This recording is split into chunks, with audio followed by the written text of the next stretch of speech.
Ronaldo, des Romario, des Ronaldinho, des Adriano, à Fred et Joe. Va comprendre, Charles. Ah, il a la moustache de Dalton, Fred. Bon, c'est un look un peu mi-Chip and Dale, je sais pas, c'est quelque chose d'assez particulier. Chip and Dale, Non, c'est peut-être le look du moment au Brésil, mais en tout cas, Fred, faut arrêter, quoi. Attaquant l'équipe du Brésil, non, je trouve ça pas du tout crédible. Joe, j'en parle même pas. Il a fait un passage en Angleterre qui a été vraiment une souffrance pour tous les entraîneurs, je pense, et pour tous les aficionados au niveau du football.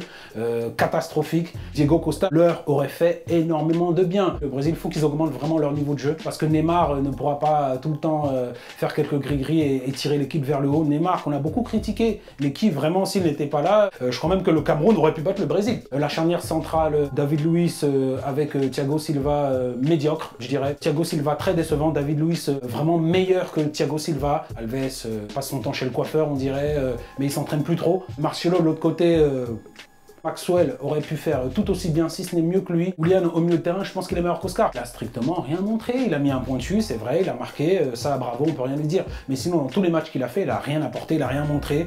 Certains diront que oui, il a fait 2-3 actions de classe. Ben oui, encore heureux, en 90 minutes que tu fasses 2-3 actions de classe. Et en plus, c'est un point mouche. Il se fait bouger à tous les contacts, il simule beaucoup aussi. Pourtant, il aurait dû s'aguerrir par rapport à son passage dans le championnat anglais. Hulk, arrête la muscu. Oh, Hulk, frère, t'es un bodybuilder. Tu fais 400 kilos, t'as des bras qui sont énormes. Je veux bien, je te le reproche pas. Mais tu n'apportes strictement rien sur le terrain. Le petit Lucas, par exemple, qu'on a beaucoup décrié, critiqué, aurait été pour le Brésil quelque chose d'extraordinaire. Lucas, qui, au passage, a quand même connu une saison au PSG d'un très très bon niveau. C'est le meilleur passeur après Zlatan Ibrahimovic. Il a marqué quand même à peu près 9 buts durant la saison. C'est quelqu'un qui est inarrêtable, qui peut dribbler 2, 3, 4 joueurs, créer les espaces.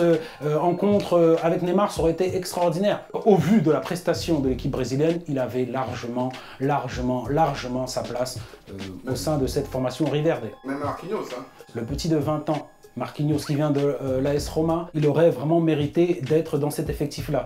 Marquinhos et même Alex, hein, cette année au PSG, n'a connu aucun trou d'air. Il a toujours été au niveau. Et donc, pour revenir sur Marquinhos, effectivement, il aurait mérité aussi d'aller dans cette équipe du Brésil. Parce que je veux bien. Moi, j'aime beaucoup Thiago Silva. Hein. Mais moi, Thiago Silva, c'est pas le Thiago Silva rayonnant du milieu de la saison au Paris Saint-Germain.